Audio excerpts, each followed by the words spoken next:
Assalamualaikum warahmatullahi.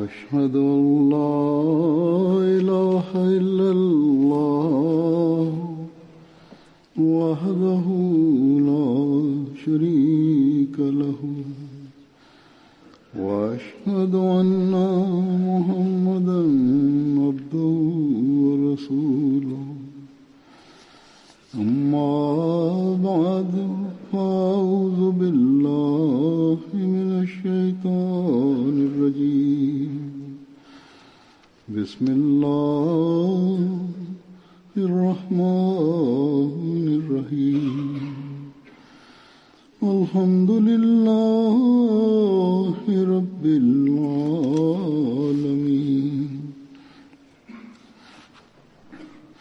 الرحمن الرحيم مالك يوم الدين إياك نعبد وإياك نستعين اهدنا الصراط المستقيم صراط الذين أنعمت عليهم غير المغضوب عليهم ولا الضالين.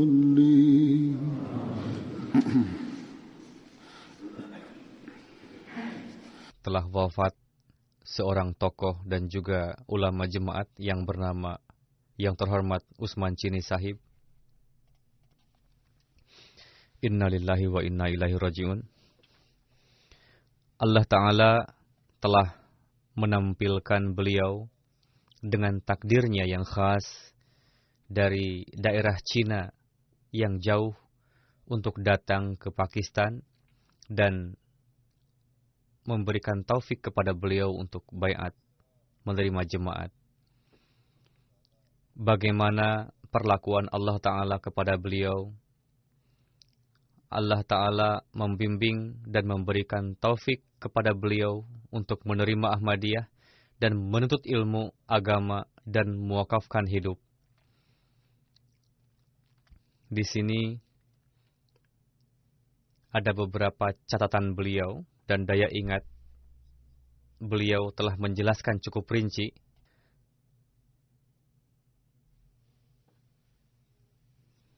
saat ini bukanlah saatnya untuk menjelaskan secara rinci berbagai hal yang beliau sampaikan kepada orang lain dan apa saja yang orang-orang tulis berkenaan dengan beliau telah tertulis cukup detail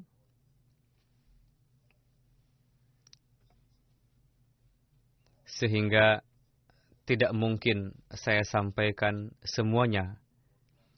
Di dalamnya banyak kisah-kisah yang menggugah keimanan kita. Begitu banyaknya bahan tulisan perihal peri keadaan, kehidupan, pengkhidmatan, dan riwayat hidup beliau, sehingga dapat dijadikan sebuah buku. Saya rasa Khudamul Ahmadiyah Pakistan dapat melakukan tugas penyusunannya dengan baik. Pada kesempatan ini, saya akan sampaikan perihal seorang insan yang memiliki sifat darwish atau bersahaja, tokoh jemaat juga, seorang wakaf zindagi, muballigh, ulama, dan pada hakikatnya, beliau adalah seorang ulama yang disertai amalan dan juga waliullah. Khususnya bagi para muballighin dan wakaf zindagi, dan pada umumnya bagi setiap kita, para Ahmadi, beliau merupakan teladan yang patut ditiru. Berbagai hal yang dituliskan oleh orang-orang perihal beliau, seperti yang saya katakan, akan saya sampaikan secara singkat. Beliau dikenal dengan nama Usman Chini Sahib. Nama lengkap beliau adalah Muhammad Usman Chu Chon Shishab. Pada tanggal 13 April 2018, wafat. Beliau lahir pada tanggal 13 Desember 1925 di Provinsi Anhui, Cina, dalam keluarga Muslim. Pada tahun 1946, setelah lulus SMA, beliau melanjutkan ke perguruan tinggi Noncheng selama 1 tahun, lalu melanjutkan kuliah di Universitas Noncheng Nation Center pada jurusan politik. Karena beliau tidak tertarik dengan politik, lalu beliau berpikir untuk berpindah ke jurusan hukum dan filsafat agama. Sebelumnya, beliau berkeinginan untuk menempuh pendidikan di Turki. Lalu pada tahun 49, beliau berangkat ke Pakistan. Beliau baiat ke dalam jemaat setelah terlebih dulu mengkaji secara dalam. Lalu beliau menempuh pendidikan di Jamiah Ahmadiyah. Pada bulan April 57, beliau telah lulus tes Syahadatul Ajanib di Jamiah, yakni merupakan kursus singkat mubalighin. Pada 16 Agustus 59, beliau muwakafkan diri dan beliau ditugaskan pada bulan Januari tahun 60.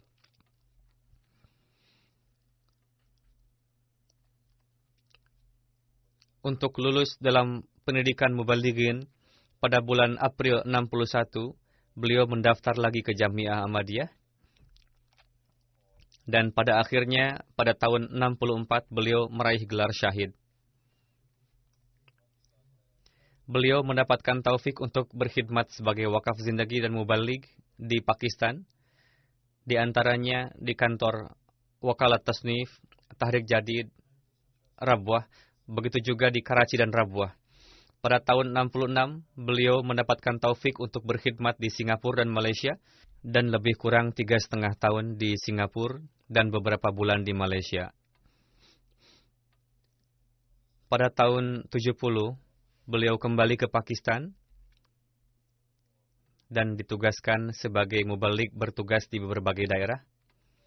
Beliau juga mendapatkan karunia untuk menunaikan ibadah umroh dan haji. Pasca hijrah Hadrat Khalifatul Masih yang keempat ke London, didirikanlah berbagai perkantoran di London. Medan pengkhidmatan dalam jemaat semakin banyak. Begitu juga penerjemahan literatur-literatur jemaat semakin ditingkatkan.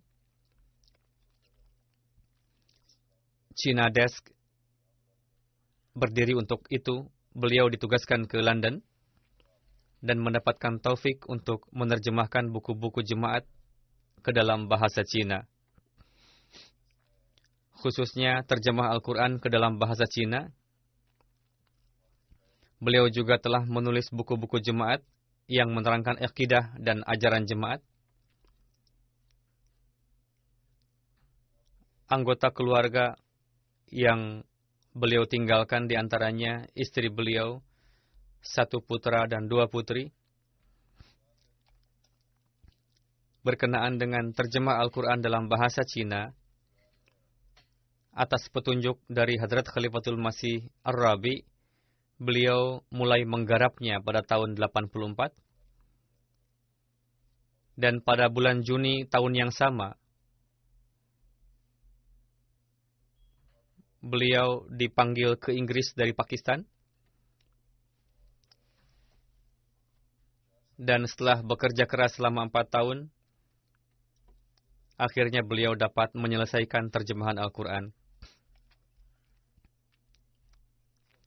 Usman Chini Sahib almarhum sendiri menulis bahwa tugas penerjemahan Al-Quran menuntut waktu yang banyak. Dalam hal ini ada petunjuk dari Hadrat Khalifatul Masih Ar-Rabi supaya terjemahan Al-Quran dalam bahasa Cina dapat diterbitkan pada kesempatan perayaan 100 tahun jemaat nantinya. Mendengar hal itu, saya sangat khawatir memikirkan bagaimana supaya penerjemahan dapat selesai pada waktunya nanti.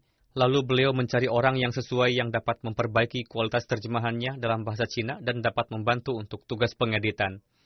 Mengerjakan tugas tersebut di Pakistan atau di Inggris sangatlah sulit. Misalnya, ketika menemukan orang yang mahir dalam bahasa Cina di kedua negara tersebut, sayangnya dia tidak mengetahui keilmuan Islam. Sebaliknya, ada yang tahu ilmu agama namun tidak mahir dalam bahasa Cina. Sungguh sulit tugas tersebut. Beliau menuturkan, setelah selesai penerjemahan, atas petunjuk Hadrat Khalifatul Masih Ar-Rabi, saya berangkat ke Singapura dan Cina untuk meminta masukan dari para pakar bahasa, lalu ditingkatkan kualitas terjemahannya. Dan dengan karunia Allah Ta'ala, pada akhirnya terjemahan Quran dalam bahasa Cina tersebut memiliki standar yang baik. Beliau dengan penuh kerendahan hati menulis, sebetulnya tugas ini bukan untuk saya, namun karunia Allah Ta'ala lah dapat selesai. Beliau mengatakan bahwa sebelum itu pun ada beberapa terjemahan Al-Quran dalam bahasa Cina, dan setelah ini pun bermunculan terjemahan baru yang jumlahnya lebih banyak dari sebelumnya. Namun, terjemahan Al-Quran terbitan Jemaat Ahmadiyah memiliki keistimewaan tersendiri yang tidak dijumpai dalam terjemahan lainnya. Begitu juga disebabkan oleh ada muatan ilmu kalam Jemaat Ahmadiyah dalam terjemahan tersebut, sehingga membuatnya lebih berkualitas. Ketika diterbitkan, banyak sekali kesan yang kami terima dari negeri Cina dan negara-negara lain pengguna bahasa Cina. Mereka menyampaikan pujian yang luar biasa atas terjemahan versi jemaat dan menetapkannya sebagai yang terbaik. Terjemahan versi jemaat sangat diminati dan banyak sekali permintaan kepada kami untuk dikirim. Pada umumnya, ada juga sebagian orang yang protes dengan mengatakan bahwa di dalam terjemahan kita ada muatan akidah Jemaat Ahmadiyah dan ditafsirkan sesuai dengan akidah kita. Namun secara keseluruhan, terjemahan versi jemaat ditetapkan sebagai yang terbaik. Seorang profesor di Cina bernama Lim Song, beliau menulis buku terjemahan Al-Quran bahasa Cina di abad ini. Penulis menyinggung juga perihal terjemahan Quran jemaat dalam bahasa Cina. Di dalam bukunya, dalam lebih kurang 15 halaman, Profesor Sahib dengan jelasnya menerangkan keistimewaan terjemahan Al-Quran versi kita. Mengatakan bahwa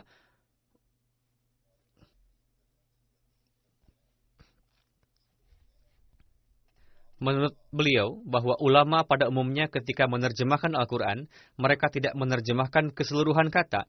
Alih-alih menuliskan terjemahannya, malah mencantumkan istilah bahasa Arab di dalamnya, atau memberikan penjelasan pada catatan kaki, sehingga nampaknya bagian tersebut tidak jelas bagi mereka. Sedangkan terjemahan Al-Quran Usman Sahib memiliki keistimewaan, di mana beliau menerjemahkan bagian-bagian yang tidak terjangkau tadi, yang hal-hal yang mendasari terjemahan beliau cantumkan juga referensinya. Profesor Sahib yang notabene seorang cendekiawan Ghair Ahmadi yang menganggap diri memiliki otoritas atas Islam menulis, saya telah menulis pandangan perihal penerjemahan Al-Quran dan telah berjumpa langsung dengan Usman Sahib beberapa kali, dan saya memiliki kesan mengenai Usman Sahib menuturkan bahwa Usman Sahib adalah seorang pribadi yang sederhana, rendah hati, mukhlis, tulus, dan mengamalkan hukum-hukum dengan serius. Yakni Usman Sahib. Beliau menuturkan, saya mengundang beliau pada bulan Ramadan. Usman Sahib berpuasa dan meyakini Quran Karim sebagai kitab yang agung. Lalu menulis, meskipun beberapa bagian terjemahan Quran beliau tidak dianggap sesuai dengan sudut pandang orang-orang dari firqah Sunni, meskipun demikian, tidak bisa dipungkiri bahwa Usman Sahib adalah seorang pemegang tauhid, mencintai hadrat Rasulullah SAW, dan menjalankan hukum-hukum ilahi.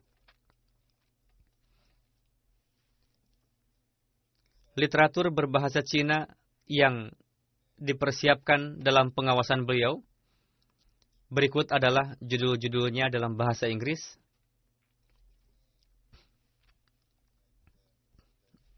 Di antaranya, My Life and Ancestry, Introduction to Morality.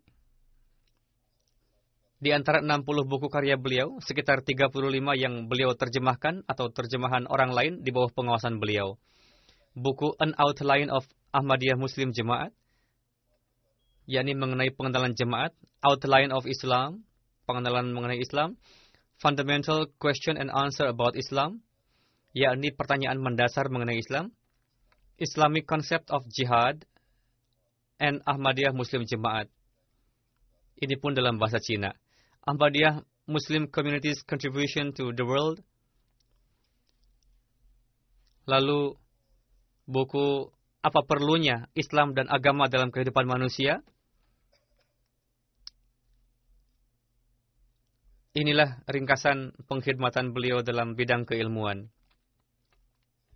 Berkenaan dengan kehidupan rumah tangga, istri beliau menulis, ketika ada tawaran perjodohan dari Usman Sahib untuk saya, karena perbedaan usia sehingga ayah saya tidak menyetujuinya. Istri Usman Sahib juga adalah seorang keturunan Cina, menuturkan saat itu usia saya 20 tahun, sedangkan usia Usman Sahib mendekati 50 tahun. Ayah saya tidak mengabarkan kepada saya perihal tawaran perjodohan ini sampai berbulan-bulan. Pada akhirnya, beliau memberitahu saya dan meletakkan suratnya di hadapan saya supaya saya sendiri yang memutuskan. Istri beliau menuturkan, saat itu saya melihat mimpi tengah berdiri dengan tangan kosong pada suatu lapangan luas yang berada di suatu negeri. Dan seketika itu saya berpikir apa yang akan terjadi dengan saya nanti. Saat itu di mimpi saya melihat seseorang berpakaian putih yang berada tidak jauh. Lalu muncul suara yang mengatakan bahwa semua keperluan kamu akan terpenuhi dengan perantaraan orang ini. Menuturkan, setelah membaca surat tersebut, saya melihat Usman Sahib dalam mimpi, berpakaian putih dan saya tengah terlentang saat itu. Ketika diperlihatkan foto Usman Sahib kepada saya, setelah itu saya baru mengetahui bahwa beliaulah orang yang saya lihat dalam mimpi, lalu saya menerima perjodohan tersebut. Kami bertunangan selama 4 tahun. Paspor saya masih dalam proses. Kondisi saat itu tidak menentu, disebabkan oleh kondisi politik di Pakistan dan perubahan kultur. Sangat sulit bagi beliau untuk datang ke Cina. Istri beliau menuturkan, Usman Sahib melihat mimpi yang mengabarkan bahwa jika Mao Zedong wafat, istri saya akan datang. Mao Zedong Sahib yang merupakan pemimpin di Cina saat itu memiliki kesehatan yang baik dan hidup yang baik. Walhasil setelah mimpi tersebut, Usman Sahib mengatakan bahwa prosesnya masih lama kalau begitu. Entahlah kapan istri saya akan datang. Lalu Usman Sahib memutuskan untuk menulis surat kepada Mao Zedong. Usman Sahib mengatakan, ketika saya berangkat untuk memposkan surat, saya mendengar kabar kewafatan Mao Zedong. Lalu istri beliau mengatakan bahwa beberapa hari pasca kewafatan Mao Zedong, saya mendapatkan paspor saya. Lalu saya pergi ke rumah ayah dengan membawa paspor dan saat itu tengah hujan lebat. Padahal sebelumnya terjadi kekeringan panjang yang sangat. Begitu derasnya hujan pada malam itu sehingga banyak sekali genangan-genangan air yang ditimbulkan olehnya. Seorang tetangga Gair Ahmadi mengatakan, jika kamu datang sejak awal, pasti kekeringan ini tidak akan terjadi. 1 minggu setelah itu, saya meninggalkan Cina tanpa membawa perlengkapan. Ada 2 setel pakaian yang diberikan oleh adik Usman Sahib untuk saya, dan beberapa kotak saus soya. Pada tanggal 12 Agustus 78, saya sampai di Karachi. Chaudhry Muhammad Mukhtar Sahib menikahkan kami di sana, dan beliau sendiri yang ditetapkan sebagai wali saya. Pada hari ketiga, kami berencana untuk pergi ke kedutaan Cina di Pakistan. Kami berangkat menggunakan kereta yang di dalamnya pria dan wanita duduk terpisah. Telah diputuskan bahwa kami akan berjumpa di stasiun ketika semua penumpang turun. Namun sebelum itu, semua penumpang yang duduk di gerbong di mana saya berada turun. Karena saya orang baru, saya pun mengira bahwa itu adalah stasiun terakhir. Ketika kereta beranjak maju, saya baru menyadari bahwa perjalanan masih berlanjut, namun sulit untuk masuk lagi karena berdesakan. Saat itu saya sangat khawatir. Ketika petugas stasiun melihat saya, beliau memanggil saya, dan akhirnya saya diantarkan sampai ke kedutaan Cina. Karena saya memakai burkah, pakaian khas wanita muslim Pakistan, dan penutup wajah, sehingga petugas kedutaan tidak yakin bahwa saya adalah warga negara Cina. Lalu mereka menyodorkan kepada saya surat kabar berbahasa Cina dan menyuruh saya membacanya untuk mengetes apakah saya bisa membaca. Mereka memesankan taksi untuk saya dan kisahnya panjang. Pada akhirnya saya sampai. Ketika di jalan, supir taksi terus menanyakan alamat yang saya tuju. Di jalan bertemu dengan seorang Ahmadi, Lalu Ahmadi tersebut mengarahkan kami ke tempat tujuan. Supir taksi pun keheranan mengatakan bahwa saya tidak pernah melihat wanita muda yang tersesat seperti ini. Lalu pada akhirnya sampai. Itu adalah awal mula kehidupan kami, kata istri beliau. Istri beliau menuturkan, Usman Sahib adalah seorang suami yang baik, bahkan merupakan guru rohani saya. Ketika sampai di Pakistan, pertama-tama yang diajarkan kepada saya adalah salat. Setelah mengimami salat di masjid, beliau mengajarkan saya salat. Beliau mengajarkan kepada saya bacaan salat selama berjam-jam, kata per kata dan per baris, lalu menasihatkan untuk terus berlatih, dan jika lupa, simpan selalu buku doa-doa. Dalam waktu 6 bulan, beliau mengajarkan saya kaidah, dan mulai mengajarkan saya membaca Al-Quran dengan terjemahnya, supaya saya tertarik. Usman Sahib sangat penyabar dan menerangkan suatu topik sampai ke kedalaman, disertai dengan contoh yang panjang lebar. Beliau selalu menjalin silaturahmi. Beliau memanggil ibunda beliau dari Cina ke Pakistan dan mengkhidmatinya dengan baik. Terkadang kondisi kami hanya dapat membeli 1 botol susu dalam 1 hari, dan itu pun beliau berikan kepada ibu beliau. Kemanapun beliau pergi, selalu mengajak ibunda beliau. Usman Chini Sahib sangat mengkhidmati ibu beliau. Beliau melewati seluruh umur beliau dengan menyibukkan diri untuk berkhidmat. Ketika kesehatan beliau baik, beliau sering bekerja sampai malam, bahkan terkadang sampai subuh. Tugas terpenting bagi beliau di rumah adalah mentarbiati anak dengan baik. Beliau tidak begitu tertarik dengan urusan duniawi yang kecil-kecil. Beliau sangat sederhana dalam hal makanan dan berpakaian.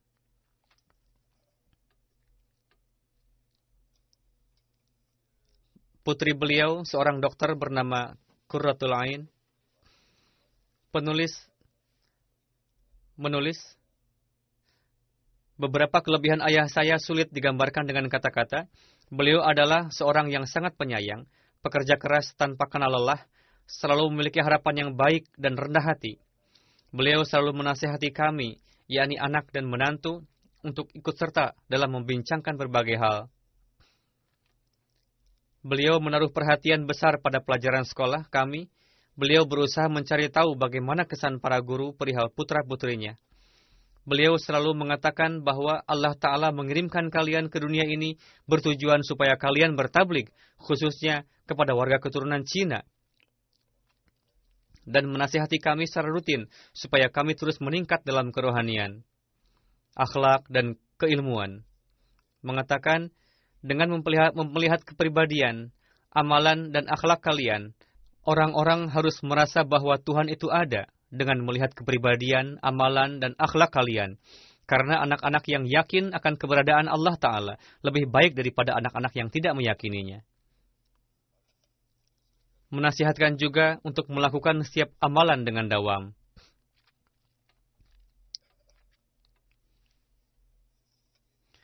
Beliau tidak pernah memarahi kami ketika kami masih kecil, selalu menasihati kami dengan kasih sayang. Jikapun beliau bersikap keras kepada kami dalam hal salat dengan mengatakan, kenapa tidak dawam salat?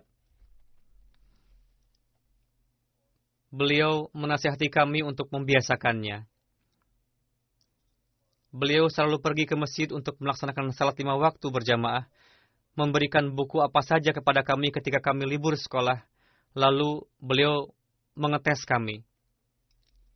Putri beliau menuturkan, ayah memberikan kepada kami buku Bahtera Nuh yang sudah lama untuk dibaca, dan beliau mengatakan, bacalah buku ini karena bahasa Urdunya tidak terlalu sulit. Tidak seperti buku Hadrat Masih Maud alaihissalam yang lainnya. Buku Bahtera Nuh merupakan buku pertama yang almarhum pelajari sendiri di jamiah.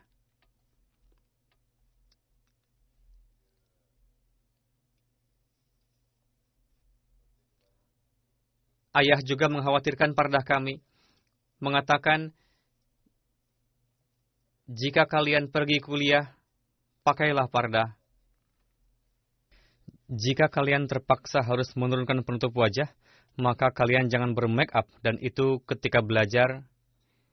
Dan beliau menanyakan terlebih dahulu kepada Hadrat Khalifatul Masih Ar-Rabi, dan Huzur mengizinkan untuk belajar di perguruan tinggi dengan syarat harus berpardah. Jika terpaksa harus membuka penutup wajah di kelas, maka kalian jangan bermake up. Dan setelah selesai belajar di kelas, segera harus menutup wajah lagi. Putri beliau yang kecil bernama Munazzah menuturkan, ayah selalu mengatakan bahwa kalian harus dapat meraih bulan, karena meskipun bulan tidak didapat, sekurang-kurangnya kalian akan mendapatkan bintang. Maksudnya untuk selalu menaruh cita-cita yang luhur. Selain menekankan kepada kami untuk salat 5 waktu, beliau pun menekankan untuk melaksanakan tahajud. Beliau membangunkan kami dengan cipratan air di muka untuk membangunkan salat subuh. Beliau juga menekankan untuk membaca buku-buku Hadrat Masih Maud alaihissalam dan para khalifah, dan dengan penuh kesabaran menjawab pertanyaan kami selama berjam-jam. Beliau tidak lantas bosan dengan hal-hal yang sepele. Amalan tersebut patut diteladani oleh para orang tua. Selalu mengatakan bahwa kemampuan yang Allah Ta'ala berikan kepada kalian, gunakanlah itu, jangan menyia-nyiakannya. Dan mengatakan apapun yang kalian amalkan harus didasari dengan niat untuk ibadah kepada Allah Ta'ala. Sembari memberikan contoh kemajuan rohani, beliau mengatakan bahwa layaknya seperti tangga-tangga ini, yang mana terkadang terhenti, namun terus melangkah maju untuk menuju pada ketinggian. Ayah kami juga mengajarkan kepada kami untuk sederhana, rendah hati, dan mengutamakan kepentingan orang lain dari diri sendiri. Ketika beliau berkhidmat sebagai ketua Jemaat Islamabad, suatu ketika diadakan pemanas ruangan di setiap rumah. Namun beliau memastikan kepada pengurus untuk memasang pemanas ruangan di rumah kami pada urutan terakhir setelah di rumah orang lain terpasang semua. Putra beliau bernama Daud Sahib, seorang dokter, menuliskan, ayah menceritakan kepada saya bahwa ketika belajar di jamiah, beliau mendapatkan telegram yang mengabarkan perihal kewafatan kakak dan ayah beliau. Saat itu kebetulan beliau sedang sibuk menghadapi ujian jamiah. Beliau berpikir bahwa seperti halnya ujian di jamiah, kabar duka ini pun merupakan ujian dari Allah Ta'ala. Beliau tetap mengikuti ujian pada waktunya dan tidak menyia-nyiakan waktu. Putra beliau menulis, ayah sangat gemar sekali bertablik kepada warga keturunan Cina. Ke acara manapun beliau pergi, beliau selalu memperkenalkan Ahmadiyah dan membagikan literatur jemaat. Sampai-sampai meskipun beliau sakit, menggunakan kursi roda. Karena tidak dapat berjalan, beliau meminta supaya dimasukkan buku-buku tebal ke dalam kursi roda beliau, supaya dapat beliau bagikan.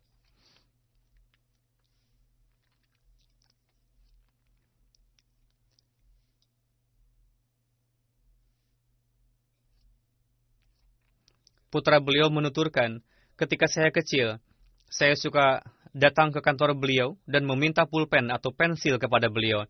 Ayah tidak mengizinkan kami menggunakan pulpen atau pensil yang ada di kantor.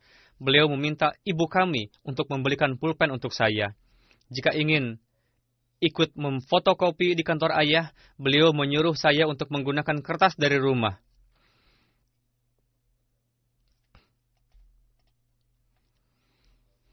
Ayah selalu menasihatkan kepada kami untuk menghafal nama-nama sifat Allah Ta'ala.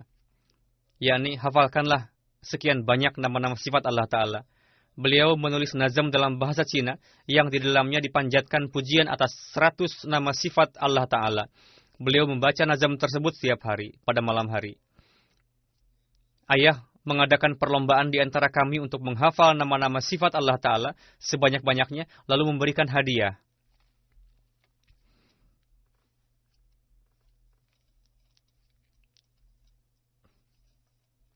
Huzur bersabda, beberapa bulan yang lalu, Usman Sahib bersama dengan keluarga datang menjumpai saya. Sebelum mulakat, Usman Sahib menitipkan tulisan yang berisi 3 poin kepada menantu beliau dan mengatakan bahwa saya tidak akan dapat berbicara nanti. Yang beliau ingin sampaikan kepada saya atau Huzur diantaranya ucapan bahwa saya sudah lemah dan tidak bisa berdiri sendiri, untuk itu saya duduk di kursi roda. Mohon maaf untuk itu. Beliau sangat menghormati khilafat. Kedua, mohon doakan saya, semoga saya dapat terus bertabligh sampai akhir hayat. Yang ketiga, saya sudah tidak dapat pergi ke kantor lagi. Saya mohon izin dari huzur untuk dapat bekerja di rumah saya. Meskipun kondisi seperti itu, beliau tetap mencari apa yang bisa dilakukan, tidak lantas berpikir untuk diam menganggur di rumah.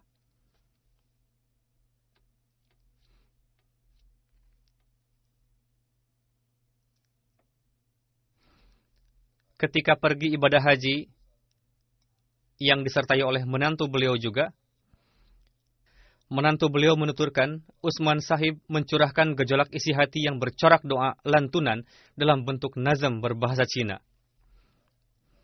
Utsman Sahib mengatakan, saya tuliskan dalam bentuk nazam atau syair supaya di masa yang akan datang saya dapat memanfaatkannya. Beberapa orang dari antara rombongan haji kami menanyakan kepada Utsman Sahib, Anda sedang menulis apa? Beliau menjawab dengan singkat, saya sedang memanjatkan doa-doa untuk bangsa saya, Cina. Semoga Allah Ta'ala memberikan hidayah kepada mereka untuk masuk ke dalam Islam yang hakiki. Lalu, yang menanyakan tadi terheran-heran, mendengarkan jawaban beliau, mengatakan bahwa seorang kakek tua yang sudah tua tidak bisa berjalan dengan mudah tanpa pegangan, hanya memikirkan bagaimana supaya bangsanya mendapatkan hidayah.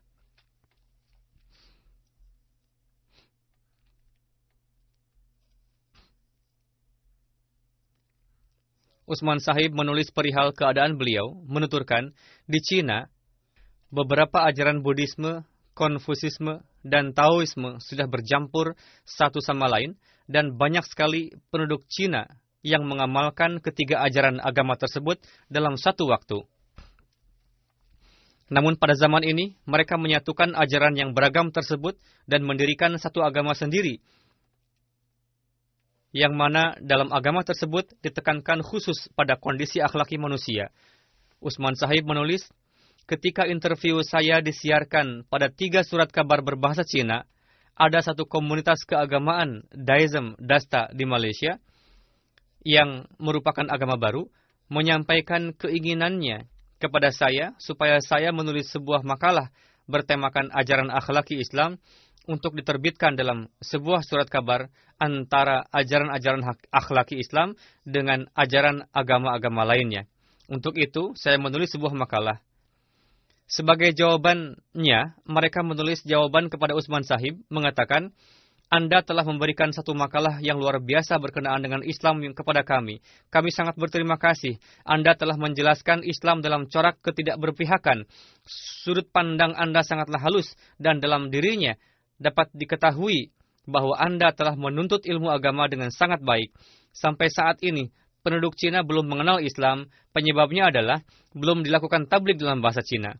Saat ini, Anda datang ke Singapura untuk menyebarkan Islam. Ketika beliau di Singapura, sudah barang tentu Islam menyebar di kalangan bangsa Cina dan mereka mengambil keberkatan darinya.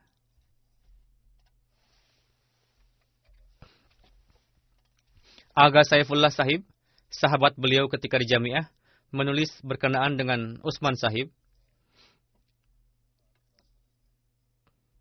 Utsman Chini Sahib adalah kawan sekelas saya. Ketika muda pun beliau adalah seorang yang saleh, periang, dan berakhlak mulia. Beliau biasa melaksanakan salat dengan penuh kehusyuan, berdoa dengan penuh ratapan, biasa berpuasa nafal, terbiasa melaksanakan ibadah nafal, memiliki kegemaran tinggi untuk tasbih, tahmid, dan zikir ilahi. Ketika mendapatkan nikmat Ahmadiyah, beliau selalu menzahirkan rasa syukur dan perasaan cinta yang besar, keikhlasan, dan rela berkorban.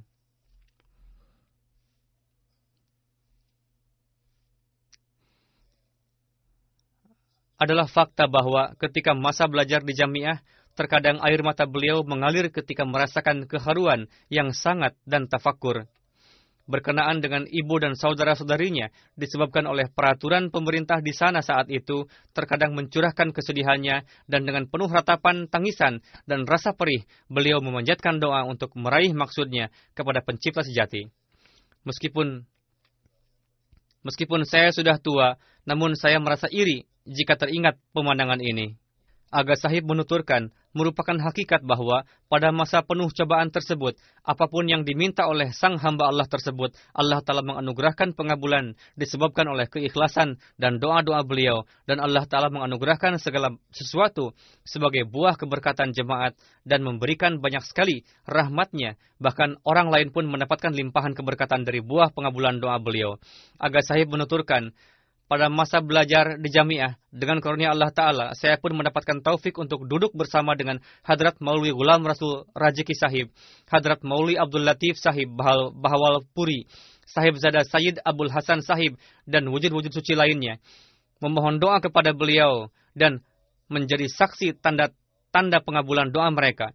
Dalam hal ini, saya dapat memberikan kesaksian dengan penuh kehati-hatian, disertai kesaksian dan pengetahuan saya bahwa dalam perkara ibadah, rintihan dan ratapan ketika memanjatkan doa-doa dan dari sisi pengabulan doa, pada wujud yang terhormat Usman Chini Sahib terdapat bayangan para wujud suci tersebut. Lebih lanjut menuturkan,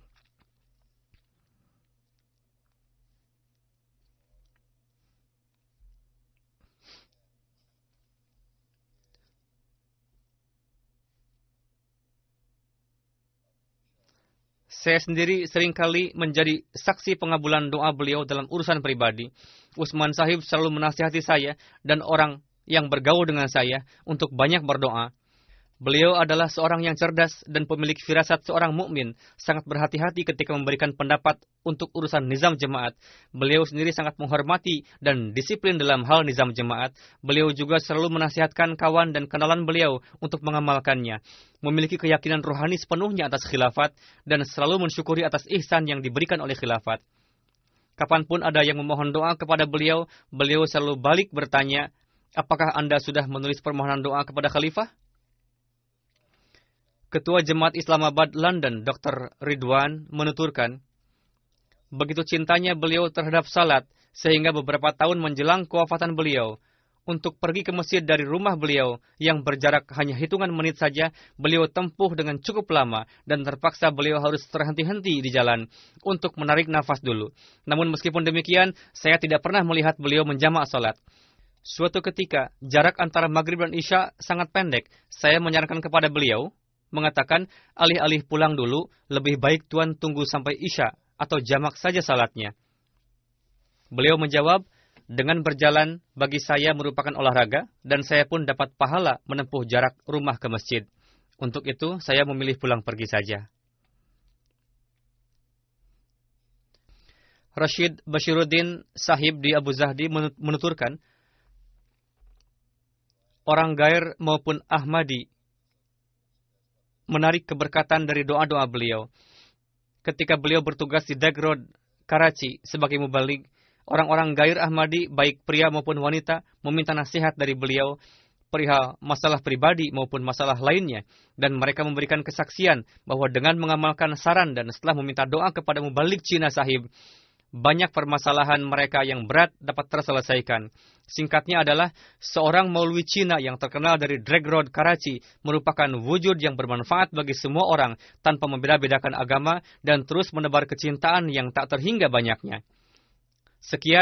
Setelah sekian lama tinggal di Inggris pun, orang-orang Gair di Pakistan masih tetap menyebut-nyebut dan mengenang beliau. Saya juga melihat sendiri bagaimana Usman Sahib sangat menghormati ibu beliau. Terkadang ibu beliau marah kepada beliau, namun beliau menundukkan kepala dan tetap memperlihatkan kasih sayang kepada ibunda dan memperhatikan keperluan beliau, dan begitu larutnya dalam menghormati ibu sehingga beliau tidak memperdulikan siapa yang tengah memperhatikan beliau di sekeliling beliau. Rasa cinta dan penzahiran kasih sayang beliau kepada ibunda merupakan keistimewaan beliau. Majano Muhammad Sahib dari Takmo, Kyrgyzstan menulis bahwa saya pernah berjumpa dengan Usman Chow Sahib pada tahun 94 di atas pesawat dalam suatu perjalanan. Pada awalnya saya tidak menyangka bahwa beliau adalah seorang muslim atau seorang ulama jemaat Ahmadiyah. Namun ketika pesawat akan beranjak terbang, lalu beliau mengucapkan bismillah, baru saya faham bahwa beliau adalah seorang muslim. Tidak lama setelah itu saya mengucapkan salam kepada beliau dan kami saling berkenalan dan mulailah kami membincangkan berbagai topik pembicaraan. Beliau bertanya kepada saya, apakah Anda mengetahui perihal jemaat Muslim Ahmadiyah? Saya jawab tidak.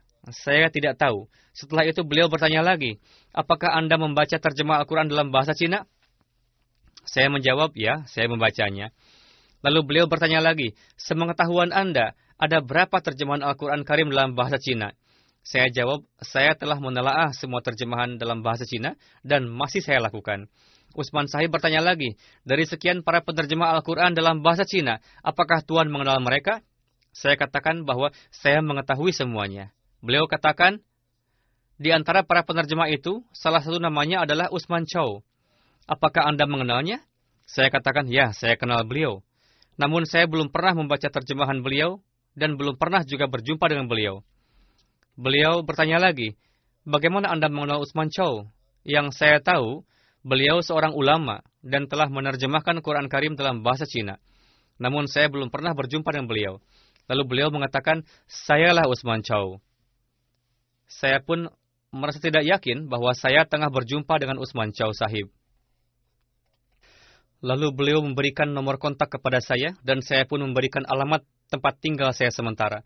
Beberapa hari kemudian, beliau menelepon saya, mengatakan bahwa beliau ingin datang ke rumah saya. Saya tidak dapat bayangkan, wujud seorang ulama besar berkenan datang ke rumah saya untuk menemui saya. Saya menyambut beliau di rumah. Beliau beserta 2 orang Pakistani. Kami berbincang untuk 10 menit. Lalu Usman Sahib mengundang saya ke suatu restoran. Saya katakan bahwa Anda adalah tamu. Sayalah yang harus mengundang Anda. Namun beliau menjawab bahwa Anda adalah mahasiswa dan saya lebih tua dari Anda dan sebagai pengganti orang tua Anda. Untuk itu, sayalah yang harus menolong Anda. Lalu kami pergi ke restoran untuk makan dan berbincang mengenai berbagai topik. Setelah itu, hari berlalu. Lalu saya pun melakukan kunjungan balik ke rumah beliau. Kami berbincang di kediaman beliau. Usman Chow Sahib melontarkan pertanyaan kepada saya perihal kewafatan Isa Al-Masih, Khatamun Nabiyyin, Yajuj Majuj, Imam Mahdi, Jin, dan juga berkenaan dengan Quran dan hadis. Saya menjawab dengan jawaban seperti umat muslim pada umumnya. Usman Chow Sahib tersenyum. Lalu beliau memberikan jawaban yang benar perihal semua pertanyaan itu. Saya pun tidak menemukan kata-kata untuk mengungkapkan sesuatu. Jawaban yang beliau berikan begitu berpengaruh mendalam di hati saya. Lalu beliau menghadiahkan kepada saya terjemah Quran Karim dan buku-buku dan mengatakan kepada saya untuk membacanya. Dan Anda harus menulis surat kepada saya untuk mengabari bagaimana kesan Anda setelah membaca ini semua. Setelah itu saya membaca buku-buku tersebut dan membuat pemikiran saya berubah drastis. Saat itu saya belum faham mengenai be'at. Setelah itu saya be'at dan adalah suatu kehormatan besar bagi saya untuk mengetahui kedatangan Imam Mahdi dan jemaatnya yang benar.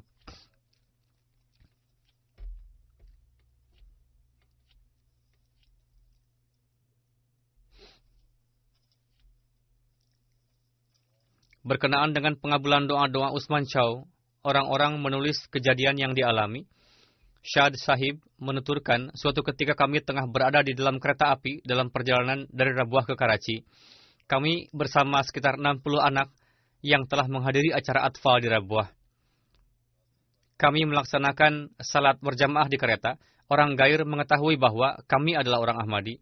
Melihat hal itu, seorang maulwi mulai berceramah di gerbong-gerbong memprovokasi para penumpang untuk menentang kita. Kami sangat khawatir. Saat itu Usman Chini Sahib tengah bersama kami di dalam kereta. Kami ditugaskan untuk pengamanan. Usman Sahib juga mengatakan supaya beliau pun diberi tugas. Saya katakan kepada beliau untuk duduk di bangku dan berdoa. Saat itu si Maulwi berencana untuk melakukan penganiayaan kepada kami sesampainya di Multan. Namun katanya Multan telah terlewat. Tidak lama kemudian mereka tidak berisik lagi. Ketika kami lihat ternyata si Maulwi tengah tertidur. Tadinya dia akan turun di Multan, namun ketiduran sehingga Multan terlewat dan akhirnya dia turun di stasiun berikutnya. Dengan begitu jiwa kami selamat.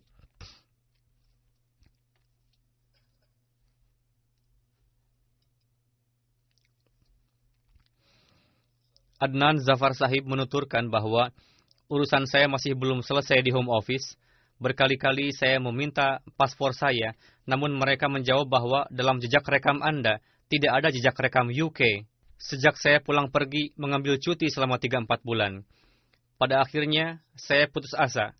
Suatu ketika, saya berjumpa dengan Usman Sahib di Islamabad sepulang dari masjid menuju rumah beliau. Saya ceritakan kisah saya. Lalu sambil berdiri di tempat, Usman Sahib mendoakan saya dengan penuh keharuan dan disertai ratapan, sehingga saya pun khawatir dibuatnya. Melihat beliau mendoakan seperti itu untuk saya telah merepotkan beliau. Beberapa orang juga ikut serta dalam doa. Pada hari berikutnya, pengacara saya menelepon home office, namun tidak ada yang mengangkat teleponnya. Telepon berdering cukup lama. Direkturnya kebetulan sedang lewat di dekat telepon dan mengangkatnya. Pengacara saya menceritakan permasalahannya kepada sang direktur. Direktur mengatakan, baik, sampaikan pada klien Anda untuk datang ke kantor saya besok pagi. Lalu esok paginya, saya pergi ke kantor tersebut. Nama direktur tadi adalah Mr. Richard. Saya sampaikan kepada reception bahwa saya ingin berjumpa dengan direktur. Reception mengatakan, beliau adalah pejabat tinggi di sini. Sulit untuk rasanya menjumpai Anda. Sampaikan pada kami, apa keperluan Anda? Saya katakan, Pak Direktur sendiri yang memanggil saya. Saat itu tidak ada yang berani mengabarkan kepada sang direktur. Pada akhirnya, ada seorang pria yang siap untuk menyampaikan kepada Pak Direktur. Setelah disampaikan pesan kepada Pak Direktur sendiri datang menemui saya dan mengajak saya masuk ke kantornya. Beliau cari seluruh jejak rekam dalam komputernya, lalu memanggil sekretarisnya, memberikan surat dan memerintahkan untuk menerbitkan paspor saya. Setelah itu Pak Direktur mengantar saya sampai keluar. Semua orang melihat dan terheran, siapakah orang besar yang disertai oleh pejabat besar ini? Seorang pejabat tinggi berkenan untuk mengantar seorang tamu asing sampai ke pintu. Saat itu saya teringat kepada doa-doa yang dipanjatkan oleh Usman Chow Sahib dengan penuh kekhusyuan saat itu, yang mana pekerjaan yang terhenti selama 4 bulan dapat terselesaikan dalam 1 hari, bahkan diselesaikan langsung oleh pejabat tingginya.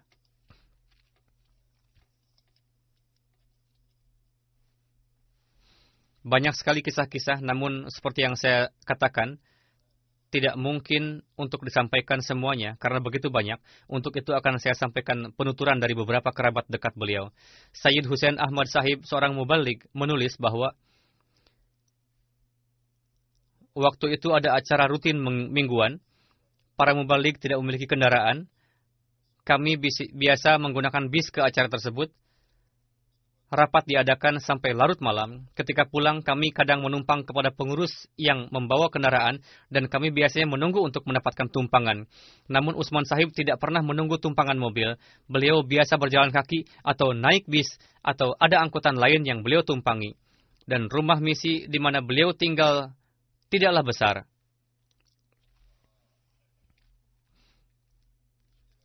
Suatu saat beliau mengundang kami ke rumah. Kami bertanya, Anda tinggal di mana? Beliau menjawab, inilah ruangan saya. Ini adalah ruangan untuk kaum wanita. Ketika mereka datang untuk salat, saya bereskan dulu barang-barang saya. Ini juga yang menjadi tempat tidur saya, tempat makan, dan disinilah semua kegiatan. Beliau tinggal di tempat yang kecil dengan rendah hati dan sederhana sekali. Rashid Arshad Sahib telah berkhidmat cukup lama bersama dengan Usman Sahib di China Desk, yakni mendapatkan kesempatan berkhidmat selama 33 tahun. Beliau menulis beberapa keistimewaan Usman Sahib. Usman Sahib sangat dawam dalam melaksanakan salat berjamaah dan memiliki kecintaan yang tinggi untuk beribadah, sehingga menjadi teladan bagi kami. Meskipun hujan, angin taufan, salju, namun beliau tetap pergi ke masjid dengan dawam untuk salat berjamaah. Kami pun menyaksikan beliau sudah lemah karena umur yang sudah tua. Meskipun jarak dekat dari rumah ke masjid di Islamabad, namun harus berhenti berkali-kali untuk menarik nafas selama 20 menit untuk sampai ke masjid. Dan meskipun demikian, beliau selalu pergi ke masjid. Beliau dawam melaksanakan tahajud. Suatu ketika kami pernah melakukan perjalanan panjang ke suatu daerah di Cina. Dan pada malam harinya kami berbincang cukup lama dengan penduduk lokal sampai larut malam. Sehingga saya mengira akan sulit untuk salat tahajud keesokan harinya. Namun saya melihat Usman Sahib tengah melaksanakan salat tahajud pada waktu subuh. Meskipun beliau terpaksa harus melaksanakan tahajud secara singkat, namun beliau dawam. Usman Sahab sendiri menulis,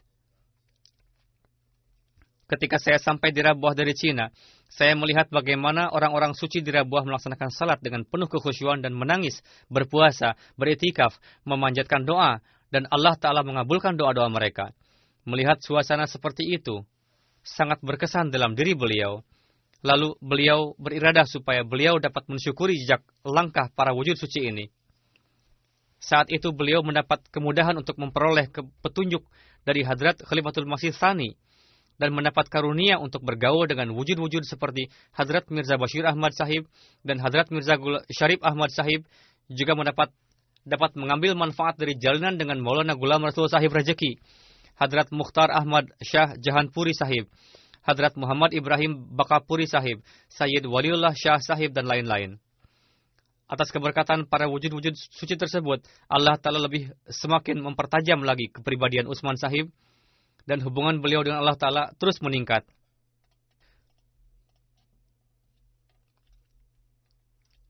Beliau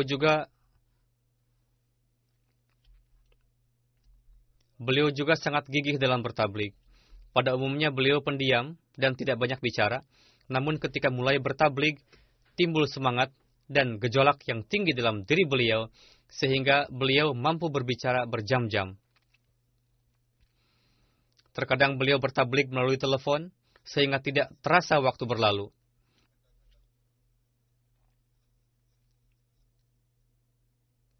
Kecintaan dalam mengkhidmati tamu pun beliau dapatkan secara turun-temurun. Usman Sahib menuturkan bahwa ayah beliau sangat gemar mengkhidmati tamu, karena di kampung kami tidak ada hotel.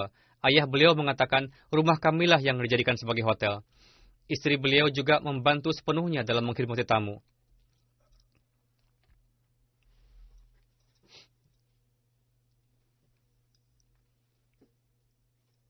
Begitu juga beliau adalah orang yang selalu menjaga perasaan orang lain. Dalam kondisi selelah apapun, suatu ketika rapat berlangsung lama, dan selesai larut malam, ketika akan duduk di mobil, ada orang yang mengatakan, rumah saya tidak jauh dari sini, Tuan berkenan singgah di rumah saya. Rashid Sahib beranggapan bahwa Usman Sahib akan menolak tawaran orang itu, namun beliau berkenan datang ke rumahnya, lalu orang itu menyiapkan makan malam. Beliau berbincang sampai larut malam, sehingga beliau sampai di rumah sekitar pukul 1 malam. Namun beliau tidak menolak tawaran tadi, dan tidak juga mengatakan bahwa beliau harus segera pulang. Nasir Ahmad Badar Sahib Muballigh menulis,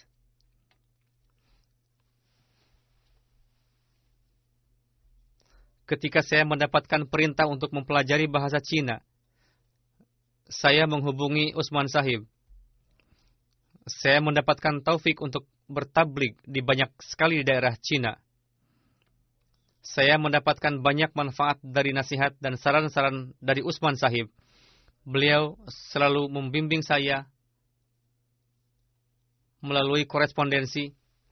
Saya mendapatkan kesempatan untuk menyampaikan pesan Hadrat Masih Maud alaihi salam kepada ribuan warga Cina secara lisan maupun dalam bentuk buku-buku. Lebih kurang di setiap tempat, orang-orang di sana mengenang kebaikan Usman Chini Sahib. Usman Sahib dianggap sebagai cendekiawan besar di Cina. Literatur berbahasa Cina yang diwariskan oleh Usman Sahib sebagai kenangan tidak akan pernah membiarkan beliau wafat. Puluhan buku-buku dan terjemahan berbahasa Cina sebagai buah pena beliau merupakan sebuah samudra yang beliau serap dari ruhani khazain Hadrat Masih Maud alaihi salam, kemudian diterjemahkan dan disebarkan kepada orang-orang. Bahasa Cina beliau yang fasih dan baligh pun menciptakan suatu daya tarik yang khas di dalamnya. Saya dapat memperkirakan hal tersebut ketika berkunjung ke sebuah madrasah muslim. Ketika saya datang ke sana untuk pertama kali, mereka tidak memperlihatkan reaksi yang khas kepada saya. Daerah tersebut merupakan kawasan muslim. Namun ketika berkunjung ke daerah tersebut untuk kedua kalinya, segenap Cina muslim dan para imamnya memperlakukan saya dengan penuh hormat dan kasih sayang. Saya bertanya kepada mereka, waktu saya datang pertama kali kepada Anda, Anda tidak memperlihatkan perlakuan yang baik seperti sekarang ini. Ada yang menjawab di antara mereka mengatakan, buku-buku yang Anda hadiahkan waktu itu kepada Maulwi Sahib, khususnya tulisan-tulisan Hadrat Masih Maud Salam yang pilihan dalam bahasa Cina, telah disampaikan dalam khutbah. Mendengarkan hal itu, timbul satu suasana haru dalam diri kami. Kami belum pernah mendengarkan tulisan yang luar biasa seperti ini dalam kehidupan kami. Untuk itu kami berharap Anda dapat memberikan lagi buku seperti ini kepada kami. Saya juga mendapatkan kesempatan untuk berkunjung ke daerah leluhur Usman Sahib dan berjumpa dengan kerabat-kerabat beliau. Kesemuanya mengenang Usman Sahib dengan penuh hormat. Siapapun yang datang, dia menyebutkan ikatan persaudaraan dengan Usman Sahib, lalu memperlihatkan kebahagiaan. Selama sekian hari saya tinggal di sana, yang paling membuat mereka memberikan penghormatan yang luar biasa kepada saya adalah semata-mata saya mengenal Usman Sahib dan sebagai wakil dari jemaat. Ada apa dengan terjemahan Al-Quran dalam bahasa Cina karya Usman Sahib, sehingga membuatnya begitu jelas dan mudah difahami oleh siapapun yang di dalamnya nampak standar tinggi dalam hal kefasihan dan balaghah bahasa Cina. Untuk itu, meskipun ada terjemahan Al-Quran lainnya dalam bahasa Cina, namun terjemahan Usman Sahib sangat diterima dan diakui. Hal tersebut dapat diperkirakan dari para ulama Cina, yang mana meskipun mereka menentang akidah Jemaat Ahmadiyah, namun mereka memandang terjemahan tersebut dengan penuh hormat dan memiliki keinginan yang kuat untuk memahami Al-Quran. Ketika melakukan kunjungan ke daerah tersebut, ketika seorang tokoh imam melihat terjemahan tersebut di tangan saya, mata beliau langsung berbinar. Imam tersebut pernah menyimpan terjemahan tersebut dan setelah melihatnya, beliau sangat senang dibuatnya dan berkali-kali mengatakan bahwa beliau sudah sejak lama mencari terjemahan Al-Quran ini. Apakah Tuan dapat menghadiahkan Quran ini kepada saya? Saya katakan, saat ini saya hanya memiliki satu saja. Saya minta alamat Anda untuk saya mintakan kepada Usman Sahib untuk mengirimkannya kepada Tuan. Setelah beberapa saat berpikir, beliau mengatakan, mohon Tuan pinjamkan kepada saya Quran ini sebentar. Saya akan memfotokopinya. Mendengar beliau akan mengkopi terjemah Quran yang berjumlah 1450 halaman ini dan melihat bagaimana hasrat beliau yang dalam, pada akhirnya saya berikan Quran tersebut kepada beliau. Begitu bahagianya beliau dan berkali-kali mengucapkan terima kasih layaknya mendapatkan khazanah yang tak ternilai. Tidak diragukan lagi, ini merupakan khazanah. Beliau tidak tahan lagi untuk meluapkan kebahagiaan tersebut. Begitu juga jalanan kontak Usman Sahib yang banyak sekali. Para mubalighin yang pernah tinggal di Cina, mereka pun menulis hal yang senada. Kata mereka, kemanapun kami pergi di Cina, banyak sekali orang-orang yang mengenang kebaikan Usman Sahib. Zafrullah Sahib pernah tinggal di Cina. Saat ini beliau berada di Pakistan. Beliau menuturkan ketika Usman Sahib pergi ke Pakistan pada tahun 2004, ketika melakukan perjalanan dari Islamabad ke Rabwah, beliau mengajak saya ke daerah Khalkhahar untuk memperlihatkan tempat di mana beliau biasa berhalwat menyendiri pada saat menuntut ilmu di jamiah. Beliau juga pernah menceritakan satu kisah pengabulan doa beliau, bagaimana beliau berkunjung ke sebuah rumah yang penghuninya menceritakan bahwa meskipun telah menikah 10 tahun, masih belum diberikan anak. Ketika berhalwat, Usman Sahib memanjatkan doa supaya yang bersangkutan dianugerahi anak. Setelah berdoa, beliau melihat mimpi di halaman rumah beliau, tengah tidur Chaudhry Zafrullah Khan Sahib di atas carpai. Beliau menceritakan mimpi tersebut kepada yang bersangkutan bahwa Allah Ta'ala memberikan kabar suka, yakni Allah Ta'ala akan memberikan anak laki-laki kepada Anda. Sebagaimana setelah berlalu sekian masa, Allah Ta'ala menganugerahkan anak laki-laki kepada orang tersebut. Saya pun ingat ketika beliau melakukan halwat di Khalkhahar pada zaman Hadrat Khalifatul Masih Tsani, kami masih kecil. Saya pernah pergi ke tempat tersebut, yakni suatu ruangan yang di dalamnya terdapat ruangan bawah yang kecil dan beliau tengah duduk berdoa di dalamnya. Di tangan beliau terdapat Al-Quran. Lalu kami, yakni anak-anak dan orang-orang dewasa, meminta doa kepada beliau dan beliau menjawab dengan tersenyum dan memperlihatkan kasih sayang. Dr. Nuri Sahib juga menulis bahwa beliau pernah dicek kesehatan. Pada tahun 2004, yakni 14 atau 15 tahun yang lalu, beliau mendapatkan diagnosa dan ternyata beliau memiliki penyakit jantung dan tidak dapat disembuhkan. Usman Sahib menuturkan, Saya sangat khawatir karena selain doa dan beberapa obat biasa, tidak ada cara lain lagi. Dan orang yang memiliki keluhan seperti ini, biasanya kesempatan untuk hidup sangat sedikit. Tidak dapat bertahan lebih dari beberapa tahun. Namun dengan karunia Allah Ta'ala, saya heran meskipun memiliki penyakit, namun ketika berjumpa, meskipun tanda-tanda kelemahan nampak, namun beliau tidak pernah membiarkan penyakitnya menjadi penghalang dalam melakukan kewajiban dan selalu bekerja. Belum pernah terjadi disebabkan oleh penyakit, lantas beliau tidak bekerja atau dalam ibadah juga. Bahkan ada yang menulis kepada saya, menyatakan bahwa suatu ketika turun salju yang tebal, sehingga saya mengira pada hari itu orang-orang tidak akan ada yang datang karena berjalan sulit di atas salju tebal, atau sekurang-kurangnya pergi untuk membuka masjid. Bagi Utsman Sahib, pasti sulit untuk datang. Namun ketika kami pergi, saya melihat jejak-jejak kaki di atas salju. Dan ketika sampai di masjid, ternyata Utsman Sahib tidak hanya hadir, bahkan hadir paling awal, dan saat itu tengah melaksanakan salat tahajud. Begitu juga Ataul Mujib Rashid menulis ringkasan mengenai beliau, dan sangat baik, dan memang suatu hakikat. Beliau menuturkan, Utsman Sahib merupakan wujud suci yang luhur dan mulia. Ketika saya berpikir, terlintas di benak saya berkenaan dengan kelebihan Utsman Sahib, bahwa beliau adalah orang yang rajin berdoa, dan doanya sangat makbul, sangat disiplin dalam mengerjakan salat. Meskipun sakit dan lemah, beliau tetap pergi ke masjid, sangat mukhlis, bertakwa, dan tidak merugikan orang lain, mengharapkan kebaikan orang lain, dan memberikan musyawarah yang baik. Sangat sederhana dan tidak dibuat-buat. Gemar mengkhidmati tamu dan mengkhidmati tamu dengan penuh kecintaan. Memiliki semangat yang tinggi, dan meskipun fisik lemah, tetap sibuk dalam menggerakkan untuk mengkhidmati agama, melaksanakan tanggung jawab dengan penuh keikhlasan, kerja keras dan kecintaan.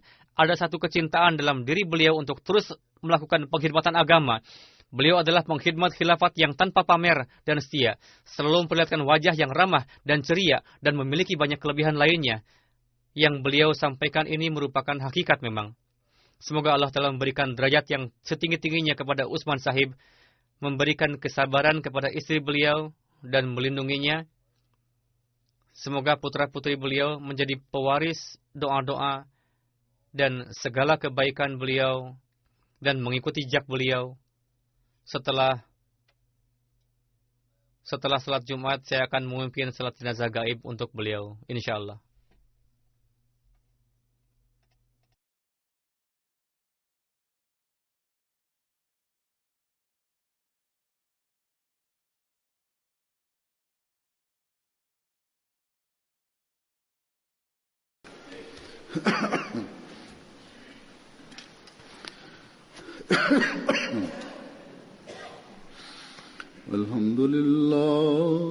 Alhamdulillah, nahmaduhu wa nasta'inuhu wa nastaghfiruhu wa nu'minu bihi wa natawakkalu alayhi wa na'udzu billahi min shururi anfusina wa min sayyiati a'malina.